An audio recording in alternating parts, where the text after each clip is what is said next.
Sahabat Indonesia, sekali lagi terima kasih atas perhatian Anda.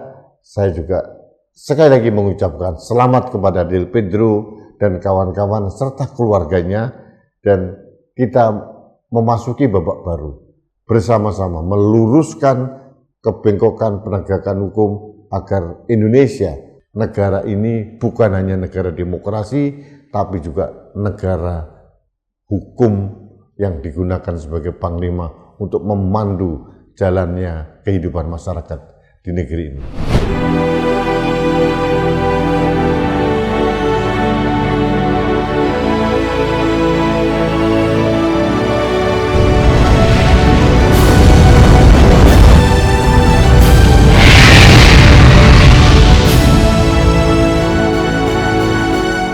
Halo sahabat Indonesia, kita bertemu kembali dalam Opini Rudi di akhir pekan ini. Masih di bulan Ramadan, tetap di Anak Bangsa Channel. Sahabat Indonesia, ada kabar gembira. Tanggal 6 Maret 2026, dalam persidangan Del Pedro Marhen dan kawan-kawan divonis bebas di Pengadilan Negeri Jakarta Pusat. Syukur alhamdulillah, puji Tuhan, saya sangat-sangat bahagia. Del Pedro ini ditahan sejak bulan September atau Oktober itu kalau nggak salah. Ini terkait dengan dituduh melakukan penghasutan para pelajar untuk melakukan demonstrasi tanggal akhir Agustus 2025. Del Pedro sendiri adalah Direktur Eksekutif Lokataru Foundation. Ditahan sejak dulu, sudah dihimbau oleh berbagai pihak termasuk tokoh-tokoh bangsa kepada Presiden, tapi kepolisian bergeming.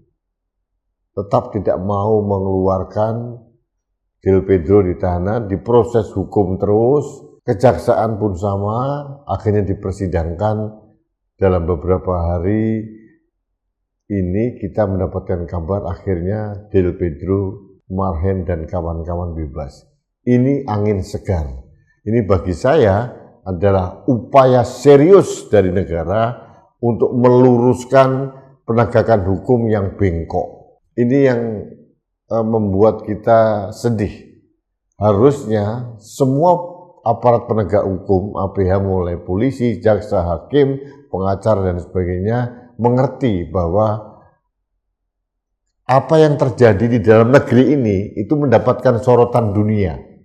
Apalagi kita tahu akhir-akhir ini indeks persepsi demokrasi kita terjun bebas, disusul juga dengan indeks persepsi korupsi juga anjlok di angka 34. Artinya kalau pemerintah tidak serius untuk memberikan ruang kebebasan berekspresi, ini akan semakin membuat indeks persepsi demokrasi kita anjlok. Dan biasanya indeks persepsi demokrasi itu berbanding lurus dengan indeks persepsi korupsi. Sekali lagi saya mengapresiasi Majelis Hakim di Pengadilan Negeri Jakarta Pusat yang telah membebaskan Del Pedro dan kawan-kawan. Seharusnya adik-adik mahasiswa, tokoh-tokoh aktivis demokrasi yang ditahan di berbagai kota yang jumlahnya ratusan orang itu harusnya mendapatkan perlakuan yang sama. Tapi kita lihat ada yang dalam pengawasan hakim, ada yang divonis dan sebagainya. Ini yang membuat kita bingung, kok treatmentnya berbeda-beda ya. Tapi apapun, saya bahagia. Kebebasan Del Pedro Marhen dan kawan-kawan kita sambut dengan rasa syukur di bulan Ramadan ini. Saya mengucapkan selamat kepada keluarga Del Pedro, dan saya juga memberikan apresiasi Menko Hukum dan HAM serta Inpas Yusril Esa Mahendra dan Menteri Hukum juga menghimbau jaksa tidak mengajukan kasasi. Karena biasanya kalau ada putusan bebas, jaksa dimungkinkan langsung kasasi, tidak banding. Tapi harus diingat, ingin saya bacakan sekali lagi, dalam KUHP yang baru yang berlaku tanggal 2 Januari 2026, pasal 299 ayat 1 mengatakan, KUHP baru menetapkan prinsip umum bahwa terhadap putusan perkara pidana yang diberikan pada tingkat terakhir oleh pengadilan lain selain Mahkamah Agung, terdakwa atau penuntut umum dapat mengajukan kasasi. Namun ada ayat 2-nya ini.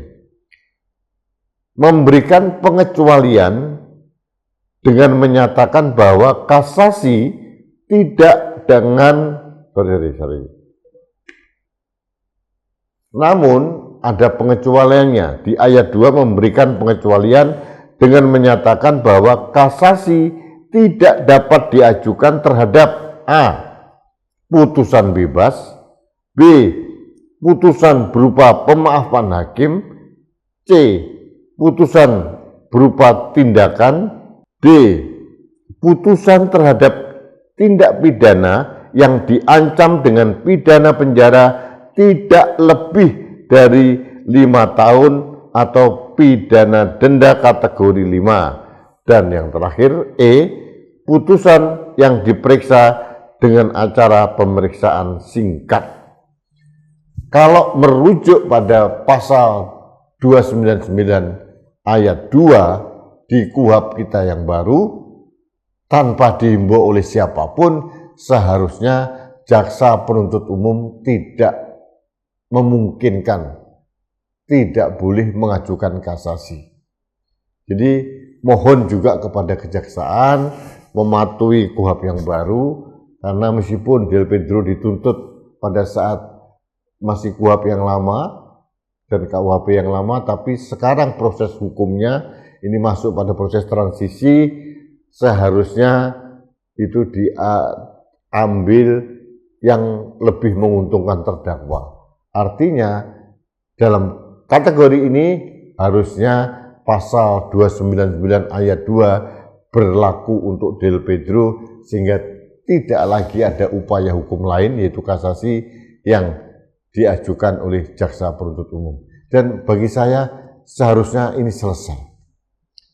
Ini harus menjadi kesadaran kolektif kita agar kita mulai menata kembali ruang demokrasi kita yang sempat tercoreng-moreng dengan ulah beberapa oknum aparat penegak hukum.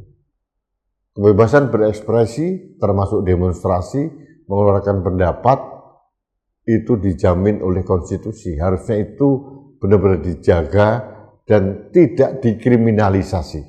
Jadi ini adalah sebetulnya alarm kepada aparat penegak hukum yang lain yang mungkin sekarang masih memproses kasus-kasus yang serupa dengan Del Pedro, agar putusan Del Pedro ini menjadi jurisprudensi. Jangan mengekang kebebasan anak muda. Mereka ini anak muda tunas bangsa.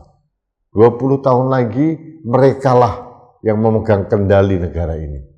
Jangan masa depan mereka diputus. Ada yang kuliahnya terganggu, ada yang secara psikologi juga terganggu, belum lagi dampaknya terhadap keluarga. Tolong berpikir jangka panjang untuk Indonesia emas.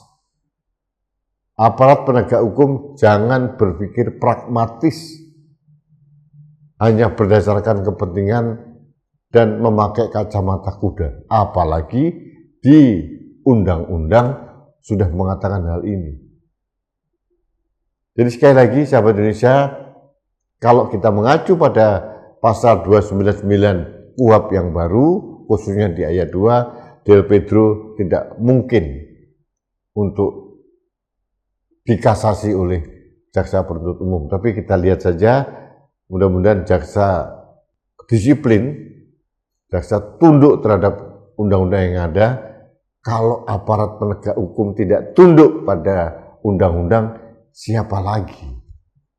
Karena mereka adalah pelaksana undang-undang, pelaksana KUHP, dan merekalah yang kita harapkan menegakkan hukum, bukan membengkokkan hukum dengan melakukan kriminalisasi atas pesanan-pesanan orang atau kelompok-kelompok tertentu.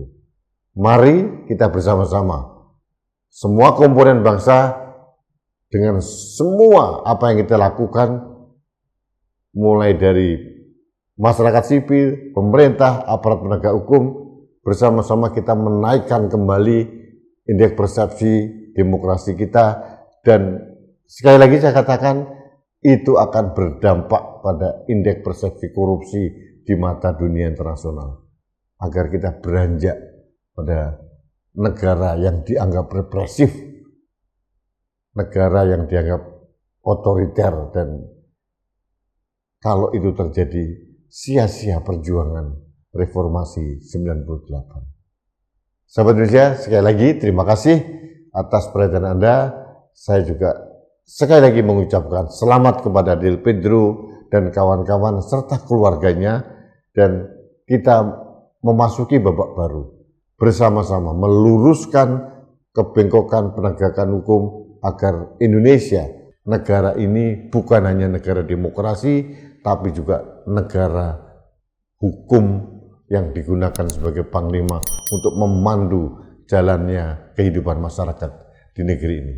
Terima kasih, selamat berakhir pekan, salam hormat saya untuk Anda sekeluarga. Kita bertemu kembali dalam Opini Rudy selanjutnya. Sampai jumpa.